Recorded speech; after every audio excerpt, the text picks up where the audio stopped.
I, P.C. Modi, the returning officer for the Vice Presidential Election 2025, hereby declare that Shri C.P. Radhakrishnan,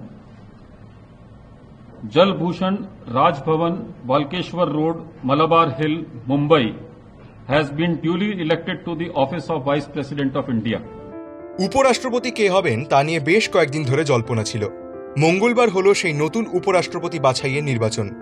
NDA সমর্থিত প্রার্থী CP Radhakrishnan এবং India জোটের প্রার্থী অবসরপ্রাপ্ত বিচারপতি বি সুদর্শন রেড্ডির মধ্যে লড়াই হয়েছে। তাতে 452টি ভোট পেয়ে এনডিএ সমর্থিত প্রার্থী রাধাকৃষ্ণন জয়ী হন, আর ইন্ডিয়া জোটের প্রার্থীর প্রাপ্ত ভোটের পরিমাণ 300। আসুন দেখে নিই কে এই সিপি রাধাকৃষ্ণন। তামিলনাড়ুর রাজনীতিতে দীর্ঘ 4 দশকের অভিজ্ঞতা রয়েছে রাধাকৃষ্ণনের। 1957 সালে তামিলনাড়ুর তিরুপুরে জন্ম হয় তার। বিজনেস অ্যাডমিনিস্ট্রেশনে স্নাতক তিনি। পড়াশোনা ও রাজনীতির পাশাপাশি খেলাধুলোর প্রতিও আগ্রহ ছিল। কলেজ জীবনে টেবিল টেনিস চ্যাম্পিয়ন ছিলেন তিনি। আগ্রহ ছিল ক্রিকেট এবং ভলিবলেও। রাষ্ট্রীয় স্বয়ংসেবক সংঘের হাত ধরেই রাধাকৃষ্ণনের রাজনৈতিক সফর শুরু। 1974 সালে জনসংঘের রাজ্য কার্যনির্বাহী সদস্য হিসেবে নির্বাচিত হন রাধাকৃষ্ণন।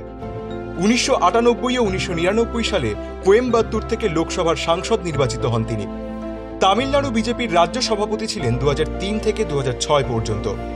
2004 সালে ডিএমকে এনডিএ থেকে বেরিয়ে যাওয়ার পরে এআইডিএমকের সঙ্গে জোট গঠনে গুরুত্বপূর্ণ ভূমিকা নেন রাধাকৃষ্ণন।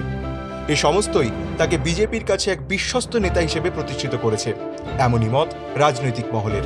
2023 থেকে 2024 পর্যন্ত ঝাড়খণ্ডের রাজ্যপাল এবং সাময়িকভাবে তেলেঙ্গানা ও পুদুচেরির অতিরিক্ত দায়িত্ব পালন করেছেন তিনি। ঝাড়খণ্ডে দায়িত্ব নেওয়ার পর মাত্র 4 মাসের মধ্যেই রাজ্যের 24টি জেলা সফর করে সাধারণ মানুষের সঙ্গে সরাসরি যোগাযোগ করেন। 2024 সালের জুলাই থেকে মহারাষ্ট্রের রাজ্যপাল হিসেবে কাজ শুরু করেন। তবে শুধু আনুগত্য বা অভিজ্ঞতা নয়, রাজনৈতিক কৌশলের দিক থেকেও তাকে উপরাষ্ট্রপতি পদে প্রার্থী করার সিদ্ধান্তের তাৎপর্য অনেক। পশ্চিমবঙ্গ ও তামিলনাড়ুর মতো রাজ্যে এখনো শক্ত ভিত তৈরি করতে পারেনি বিজেপি। আগামী বছর তামিলনাড়ুতে বিধানসভা নির্বাচন। রাজনৈতিক বিশ্লেষকদের একাংশ মনে করছেন এটি বিজেপির মাস্টার স্ট্রোক, যার মূল লক্ষ্য দক্ষিণ ভারত তথা তামিলনাড়ুতে নিজেদের জমি মজবুত করা। দক্ষ প্রশাসক, অভিজ্ঞ রাজনীতিক, এবার সেই রাধাকৃষ্ণনকেই ধনখড়ের উত্তরসূরি করল বিজেপি।